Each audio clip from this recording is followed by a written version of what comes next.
L'actualité de cette soirée, William T nous rejoint sur ce plateau. Bonsoir William T, le groupe de réflexion Le Millénaire pour nous aider à comprendre ce qui se trame à droite avec des précisions dans le rapport de force chez les Républicains. C'est le journal du dimanche qui livre des informations inédites à ce sujet sur le poids respectif, compris Xavier Bertrand, Michel Barnier et Valérie Pécresse notamment. Commençons Anne par Xavier Bertrand. Oui, selon un sondage IFOP pour le JDD réalisé auprès de plus de 1500 personnes, Xavier Bertrand a le soutien des sympathisants les Républicains, pas forcément militants. Ils sont 45% à souhaiter qu'il soit le candidat de la droite en 2022 devant Michel Barnier qui arrive à 26% et Valérie Pécresse 23%.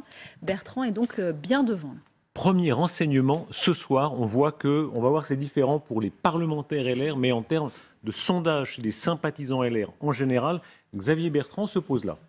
Oui, Xavier Bertrand, depuis le début, depuis 1 an et demi qu'il a lancé sa campagne, eh bien, il est en tête des sympathisants LR. On peut l'expliquer comment l'ancienneté de sa candidature, sa notoriété. Il a été ancien ministre, notamment des Affaires sociales, et puis il a dirigé l'UMP à l'époque. Donc Xavier Bertrand, il est connu, et c'est très important. Il ne faut pas oublier que la notoriété auprès des Français, auprès des sympathisants, ça fait aussi une partie de l'élection et de votre désignation. Et puis dernière chose, ces sondages bons contre Emmanuel Macron lui donnent un avantage par rapport à ses concurrents. William T, expliquez-nous bien la cuisine chez les Républicains. Quand on dit 45%, ça ne sont pas les adhérents, ce sont les sympathisants en général. C'est quand même un distinguo très important. En fait, quand on prend le nombre de sympathisants, c'est à peu près les 8 à 10 millions de personnes qui votent traditionnellement à droite. Et donc, il faut bien les différencier avec les 100 000 personnes qui vont voter le 4 décembre prochain. Et donc, du coup, les sondages n'ont pas valeur prédictive. À la fois pour la primaire, on a vu ce qui s'est passé il y a 5 ans dans les sondages opposant Alain Juppé, François Fillon et Nicolas Sarkozy. Et c'est encore moins le cas pour la question des primaires, parce que les adhérents sont classiquement plus à droite que les sympathisants. Quand on prend la case des adhérents, celui qui est en tête aujourd'hui, c'est plutôt Michel Barnier, quand on prend un recensement au niveau des fédérations, etc. Là où Xavier Bertrand a un avantage, c'est que c'est le seul pour l'instant, c'est celui qui se rapproche d'un éventuel second tour, parce qu'il sera entre 3 et 4 points par rapport à Marine Le Pen et Éric Zemmour. Et aujourd'hui, ce qu'on ne sait pas, c'est la valeur des débats télévisés. Est-ce qu'ils auront un impact sur les choix des militants? Est-ce que ces militants choisiront un candidat qui est le plus proche de leurs convictions et qui n'est pas parti et qui est resté loyal à la famille politique, donc ce serait Michel Barnier? Ou est-ce qu'ils choisiront un candidat pour éventuellement se donner une chance de la victoire? Dans ce cas, ils s'intéressent soit vers Xavier Bertrand, soit vers Valérie Pécresse. On imagine la course de chaque candidat pour rameuter le maximum d'adhérents. Il faut vite adhérer. Où est-ce qu'on en est aux chiffres précis? On a presque les chiffres à l'unité, non? Oui, 102 800, soit plus de 5 800 en une semaine, ce que nous disait aussi ce matin le JDD. Plus forte progression enregistrée dans les Alpes-Maritimes et en Île-de-France. Ça s'appelle du battage, Jean-Marie Le Guen. Vous qui avez été à plein de congrès, il y a une partie de petite cuisine, quoi. Il faut... Bien sûr. Mais alors, première chose, c'est que par rapport aux chiffres de ce qu'était le RPR comme adhérent ou ce qu'était l'UMP il y a encore quelques années, on en est dans un rapport de 1 à 4. Même le Parti socialiste, il y a 3-4 ans, était à 102 000. Enfin, avant 2017, il était au-dessus, il était à 120 ou 130 000. Donc on est avec des chiffres qui sont extrêmement bas. Deuxièmement, ils ont fait un choix qui est quand même assez étonnant, c'est de s'adresser essentiellement aux adhérents. Bon. Mais avec en plus une argumentation que l'on voit reprendre sans arrêt, c'est « Ah mais lui, par exemple, en faveur de Barnier, moi quand je discute avec des gens de droite, ils me disent « Ah bah il a toujours gardé sa carte à LR ». Est-ce que vous imaginez, et Michel Barnier vaut sûrement mieux que cet argument, mais enfin, est-ce que vous imaginez qu'on va faire pour les enfants du général de Gaulle, de la Ve République, faire campagne en disant on a choisi Michel Barnier parce qu'il a gardé sa carte à LR et c'est pas le cas des deux autres. C'est affligeant comme soutien et comme argument. Donc je suis un peu étonné. Alors peut-être que votre débat sur LCI va nous apporter un petit peu de lumière et d'oxygène. Mais on en a vraiment besoin, parce que là, je ne vois pas qui peut s'intéresser. La fidélité, Jean-Marie Le Guen, vous connaissez les militants par cœur. La fidélité, vous savez ce que dit un militant républicain? Mais il ne va pas continuer, il ne va pas se faire élire par les militants, il va se faire élire peut-être un jour par les Français. Non, mais vous connaissez par cœur, il y a 2 étapes. Le 4 décembre, il suffit de convaincre les militants. Et puis après, tout repart à zéro et on verra en janvier. Je suis désolé, c'est un peu cynique, mais c'est comme ça. Il faut gagner le Congrès. Le Congrès, vous parlez aux militants. Et vous savez ce que disent certains militants de droite? Xavier Bertrand et Valérie Pécresse, leur rêve, c'était d'être Premier ministre d'Emmanuel Macron. Pour un militant, c'est l'horreur. Pour un militant de droite, c'est l'horreur. Donc voilà, c'est Michel comme ça. Barnier, il est avec un ADN extrêmement différent de Mais ça marche pour de Michel ça. Barnier aussi. Bah, il Oui, n'a jamais, ce que je veux dire, jamais été soupçonné de Premier ministre parce Ah, qu'il si. était à Bruxelles. Oh, Ah, si. il a failli être Premier ministre. Mais il n'a pas quitté le parti. Il n'a pas quitté le parti. Vous connaissez les militants. Guillaume Roquette, Non, mais c'est les militants, oui, mais après... c'est votre lectorat. Là, vous êtes vraiment, normalement, vous devez les connaître à fond si vous êtes un bon directeur de rédaction du Figaro Magazine. Quand on regarde ce sondage, quand même, où on voit Xavier Bertrand qui est loin devant, est-ce qu'il peut y avoir une sorte de réflexe rationaliste de gens qui se disent c'est pas forcément mon choix de cœur, mais c'est le plus apte à gagner? Alors déjà, qu'on en soit dans ce genre de raisonnement, ou dans celui qui consiste à donner une prime à Michel Barnier parce qu'il n'a pas quitté le parti, comme Jean-Marie Le Guen le faisait remarquer, ça montre que on a du mal à les départager, en fait. Et l'essentiel, c'est ça. C'est qu'en fait, ces trois personnages, il n'y en a pas un qui émerge. Et donc, on en est réduit, effectivement, à ce genre de conjecture. Et c'est ça l'échec principal de la droite, c'est qu'elle n'a pas réussi à faire émerger en son sein une personnalité qui s'affirme. Ceci étant dit, pour répondre à votre question, je ne suis pas certain que cet argument de « on va voter pour lui parce que c'est lui que préfèrent les sympathisants LR » soit vraiment performatif, comme disent les gens prétentieux. Parce que ce qui compte, c'est pas ce que pensent les gens d'LR, ce qui compte, c'est ce que pensent les Français. Et ce qu'on voit, c'est que Xavier Bertrand et Valérie Pécresse, dans les intentions de vote à l'élection présidentielle, c'est-à-dire que là, on ne raisonne pas seulement sur les sympathisants LR, mais sur l'ensemble du corps électoral, ils sont assez proches l'un de l'autre. Donc, est-ce que ça fait un atout majeur pour Xavier Bertrand? Est-ce qu'avec cette cote auprès des sympathisants LR, il se détache des autres? J'en suis pas certain, même si lui joue à fond sur cet argument-là, consistant à dire « avec moi, vous pourrez être au second tour face à Emmanuel Macron ». Michel Barnier, de son côté, a des atouts, c'est très frappant. Et là encore, le journal du dimanche donne vraiment des informations inédites. Oui, il aurait le soutien des parlementaires Les Républicains, selon le JDD. Michel Barnier, qui a reçu, en vue du congrès LR du 4 décembre, 62 soutiens parlementaires, 62 parrainages. Xavier Bertrand en aurait récolté 56. Et Valérie Pécresse, elle, 48. Éric Ciotti, vous le voyez loin derrière, 21. Et puis Valérie Pécresse, écrit Brice Hortefeux, rapporte son soutien aujourd'hui, qualifié de tenace, coriace et efficace par le sarkozyste. On vous rappelle que le premier débat avant le congrès du 4 décembre, ça sera sur notre antenne lundi prochain, présenté par justement Routel Krief et David Poujada. Ça sera à suivre à 20h45. William T, on mesure le travail de fond de Michel Barnier. Quand on réussit, arrêtons-nous un moment à ce résultat, c'est beaucoup de travail. 62 parlementaires dans son camp, même si Xavier Bertrand le suit assez immédiatement, être en tête, ça signifie beaucoup. En fait, Michel Barnier avait deux principaux atouts. Le premier, c'est le soutien implicite de Laurent Wauquiez, donc beaucoup de parlementaires de la région Auvergne-Rhône-Alpes. Et le deuxième parti, c'était qu'en fait, il a récolté une grande partie de ses parrainages pendant qu'il y avait le conflit entre Xavier Bertrand et Valérie Pécresse. Ouais. Si on fait le parallèle, il y a 5 ans, celui qui avait obtenu le plus de soutien parlementaire, c'était François Fillon, parce que des gens ne voulaient pas se positionner entre Nicolas Sarkozy et Alain Juppé. En ce sens-là, des gens ont choisi Michel Barnier parce qu'ils voulaient choisir ni Valérie Pécresse, ni Xavier Bertrand, et qui choisissaient principalement le troisième, qui est devenu plutôt le favori. Les trois candidats ont des atouts, mais ont aussi des faiblesses. Quand on regarde les différents points des candidats qui sont imposés à droite, en fait, ils ont réussi à parler à l'ensemble de la droite libérale, la droite gaulliste, la droite souverainiste, la droite régalienne, etc. Et en fait, ces trois candidats-là n'arrivent pas à se démarquer à la fois par leur personnalité, par le travail de fond, parce qu'ils ont des positionnements politiques qui sont très proches, et ils n'arrivent pas à tirer l'ensemble des courants de droite, et c'est là leur principale difficulté. Je pense que celui qui gagnera, c'est celui qui s'imposera sur les débats télévisés, celui qui apparaîtra comme le meilleur candidat pour affronter Emmanuel Macron et Éric Zemmour, et le troisième point, c'est celui qui mettra sur la table un projet civilisationnel, parce que c'est l'angle qui manque pour les trois candidats.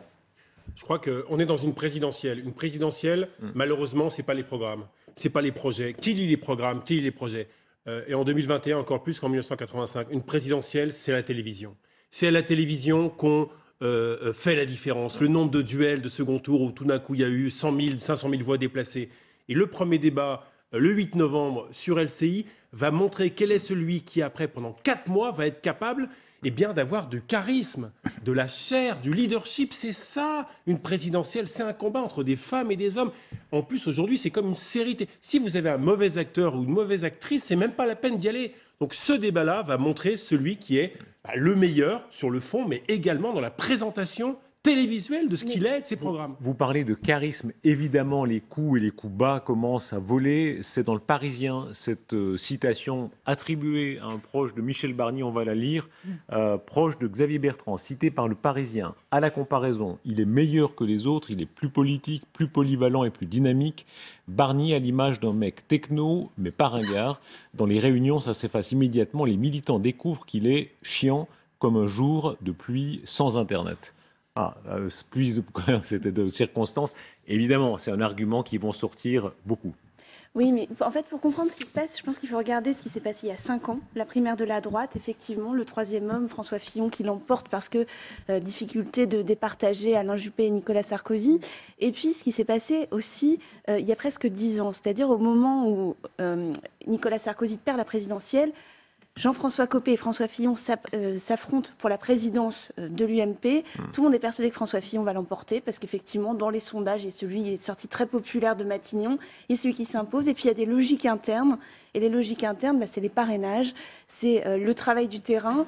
Et effectivement, François Fillon est considéré comme chiant à l'époque. C'est lui qui est considéré comme chiant en 2012. Ça a changé après en 2017. C'est la prime au plus chiant. Et Jean-François Copé, vous vous souvenez de cette bataille homérique entre les deux hommes. Mais en tout cas, Jean-François Copé avait eu un excellent score. On ne saura jamais quel est le score exact des deux hommes. Mais ça s'était joué vraiment sur les parrainages, sur des mouvements à l'intérieur. C'est pour ça que les sondages dont on parlait tout à l'heure ne veulent absolument rien dire, dans la mesure où on regardera la candidature du LR, quel qu'il soit le 4 décembre, comme une nouvelle candidature et tout recommencera, même d'un point de vue sondagier. Guillaume Rouquette, il y a un illustre devancier, Beuve-Méry, qui disait « faites chiant » à ces jeunes journalistes parce qu'il faut se poser, etc. C'était une semi-blague. En réalité, est-ce que le côté, c'est pas chiant, sortons de ce mot-là, ce côté très classique, vieux monde, il est là depuis 50 ans, Michel Barnier, est-ce que ça va lui servir dans cette compétition-là, y compris au Congrès?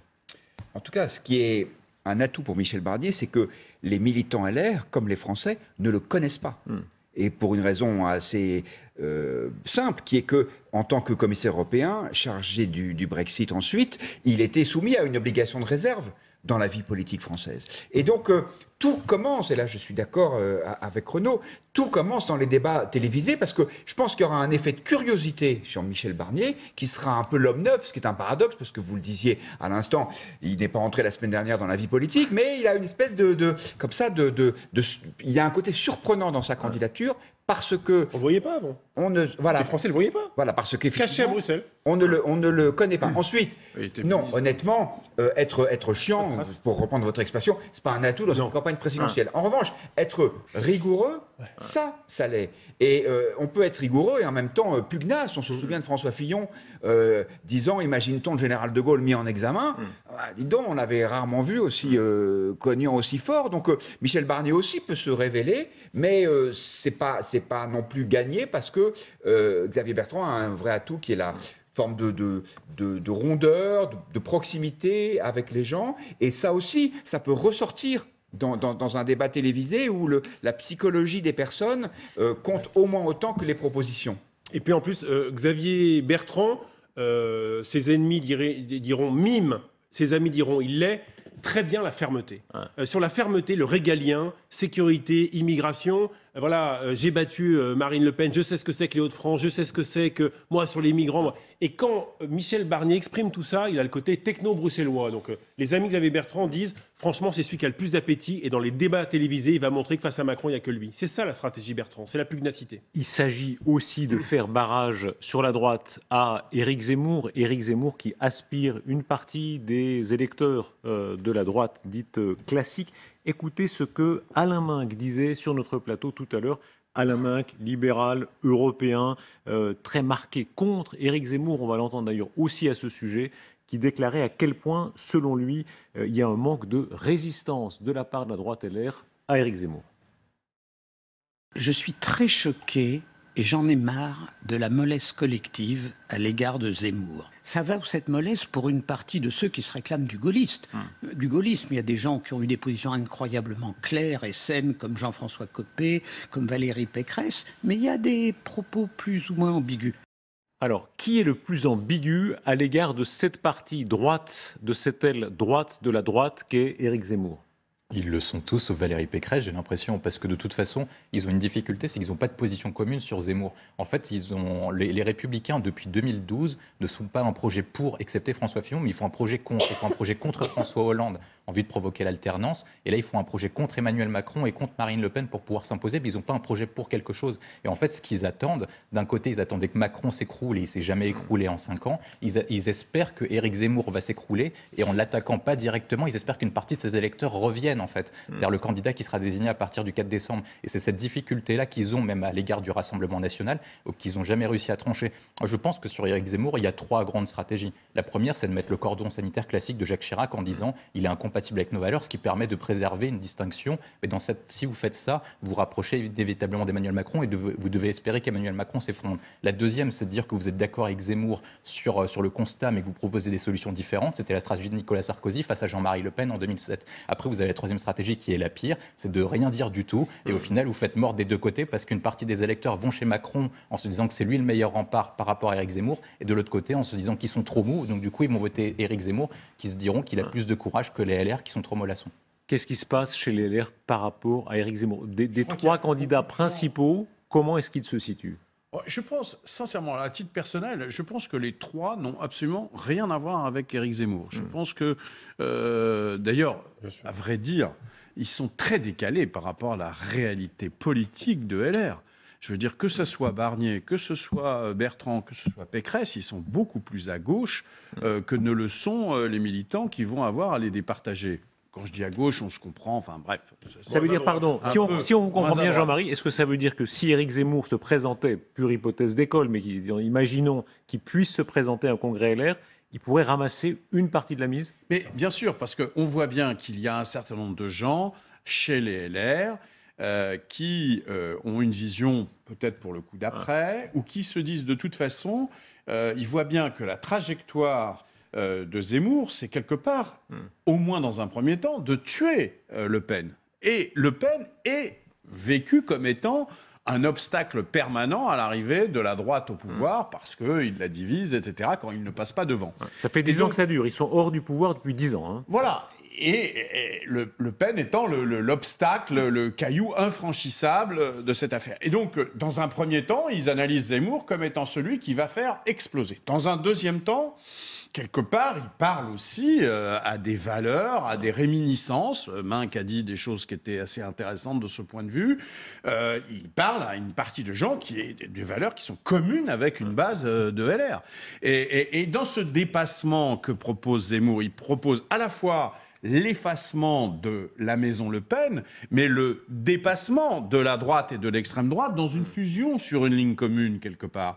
Et donc ça correspond à ce que pense une bonne partie des militants et peut-être de l'électorat LR. Et donc il y a des gens, je lis d'autant plus que je ne crois pas que ce soit le cas des 3 personnes qui sont dans le débat, principalement. Ciotti un peu plus. Ciotti un peu plus. Et encore. Et encore. Mais, tactiquement. Et encore. Moi, je pense que c'est plus tactique que sur le fond. Mais la base, et puis il y a des gens qui vont faiblir parce qu'il y a un moment, s'ils veulent gagner. En plus, quand on parle des parlementaires, il faut bien comprendre que les parlementaires LR sont dans les circonscriptions les plus à droite de France. S'ils ont été élus en 2017, c'est bien parce qu'il y avait... Donc, dans ces zones les plus à droite de France, la droite est un peu plus dure souvent. Enfin, il y a une partie de la droite qui est beaucoup plus dure. Donc il y a un décalage, vous voyez bien, entre la partie des parlementaires et la partie potentielle de ce que devrait être l'électorat LR. Donc il y a un décalage, d'une part, et deuxièmement, il y a une vraie perspective stratégique que Zemmour ouvre, pas pour 2022, c'est ça la question, mais sans doute pour 2027, voire pour les législatives de juin prochain. Oui, non, juste un mot. Moi, ce qui me frappe, c'est que les journalistes de terrain et nous tous, il faut faire du terrain, il faut aller discuter avec les militants de droite qui restent, c'est passionnant. Ce sont des droites irréconciliables. Ils appartiennent encore à la famille, vous avez le même nom de famille, mais lorsque vous faites une grande réunion de famille, vous dites « Non, mais moi, j'ai rien à voir avec ses cousins, mais j'ai rien à voir avec eux. On porte le même nom. » Bah ouais, mais ça fait 20 générations, mais pourtant, on n'a plus rien à voir ensemble. Et ils ne divorcent pas. Moi, je dis, quand on discute avec un militant LR d'Île-de-France qui vote Pécresse, bon, il est quasiment macroniste. Quand vous discutez avec un militant LR qui voudrait voter Zemmour. Pour moi, le zemmourisme à droite, c'est un cri de colère. C'est un cri de revanche sur 30 ans de renoncement, disent-ils, de la droite. Ils en ont ras-le-bol. Des trahisons de Sarkozy, des trahisons de ceci. Il n'y a que Fillon qui leur semblait bien et il faut offrir des costumes. Ils en ont ras-le-bol. Du coup, ils se disent, c'est Zemmour. Et je pense que si Zemmour, effectivement, était à la primaire au Congrès, il pourrait faire un gros score. Mais d'ailleurs, il y a un fantôme dans cette élection, et vous en avez parlé d'ailleurs tout à l'heure, c'est Laurent Wauquiez. Parce que la personne pour qui les électeurs, les adhérents LR avaient envie de voter, c'était Laurent Wauquiez. Bon, bah ça, c'est Zemmour. Et c'est Zemmour. Il l'avait choisi comme président d'LR, justement, parce qu'il était sur une ligne très dure, et c'est ce qui avait fait partir Valérie Pécresse et Xavier Bertrand. Et ça répond à votre question de tout à l'heure. C'est-à-dire qu'eux ne sont pas du tout sur cette ligne-là. En revanche, Michel Barnier, alors il ne s'est jamais avancé vers Zemmour, mais il a fait quelque chose qui ressemble à du Wauquiez. Wauquiez sort du quinquennat de Nicolas Sarkozy, ancien ministre des Affaires européennes, avec son livre « Europe, il faut tout changer », l'idée des cercles concentriques. Que fait Michel Barnier? Il sort des négociations sur le Brexit en disant « je remets en cause les institutions européennes ». Et ça, certains adhérents LR ont pu l'entendre, et ça, c'est des choses qui parlent à certains qui sont aussi prêts à voter pour Éric Zemmour. Est-ce que cette présence en partie subliminale d'Éric Zemmour dans la primaire de la droite, elle n'est pas encore plus profonde dans la bourgeoisie? C'est le mot qu'utilisait Alain Minc tout à l'heure, on va l'entendre. Est-ce qu'elle n'est pas vraiment une sorte de fond? Écoutez l'économiste qui s'exprimait à ce sujet. On voit ressurgir, au fond, une espèce de vote issu d'une bourgeoisie, pas tellement une grande, mais une moyenne bourgeoisie, une petite bourgeoisie, pour parler comme mon ami Karl Marx, qui sommeillait dans ce pays, qui est un peu la bourgeoisie vichiste, qui était très malheureuse sous le gaullisme et qui vient de trouver une espèce de héros dans tous les sens du terme, OS et AULT. Et en plus, alors c'est formidable, pour taper sur les Arabes, ils ont trouvé un juif. Alors ça, c'est le pied.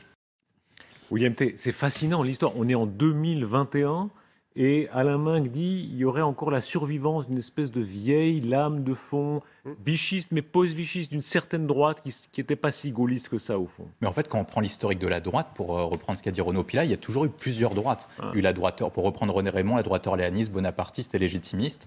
Aujourd'hui, en fait, à chaque fois qu'un candidat de droite a pu s'imposer, De Gaulle, Pompidou, Jacques Chirac, Nicolas Sarkozy, il a su parler à chacun des éléments de la droite. Quand vous prenez Jacques Chirac en 95, il avait aussi bien Philippe Séguin dans son équipe qu'Alain Juppé et Alain Madelin. Donc en fait, à chaque fois, la droite a réussi à faire une sorte de synthèse chère à François Hollande, pour réussir à mettre tout le monde sous la même maison et pouvoir l'emporter en disant « avec moi, nous allons gagner ». Et en fait, l'aspérité de victoire permettait de réunir tout le monde dans la même maison. À partir du moment où vous n'avez plus l'aspérité de victoire et que vous visez principalement une défaite, chacun en fait en profite pour se tirer dessus et vous avez les vieilles rancœurs qui réapparaissent. Sur la question de l'électorat d'Éric Zemmour, quand vous prenez la carte d'Éric Zemmour et dans les sondages dans le dernier où ils expliquent même par détail et par région, en fait, vous calquez la carte d'Éric Zemmour par rapport au vote de Nicolas Sarkozy et de François Fillon de la primaire. Et vous avez une carte parfaitement exacte, c'est-à-dire c'est une partie de la bourgeoisie de l'ouest parisien et même de l'ouest, et également des zones fortes en PACA et très faibles à l'est. Et en fait, Éric Zemmour récupère environ les déçus de François Fillon sur l'aspect civilisationnel,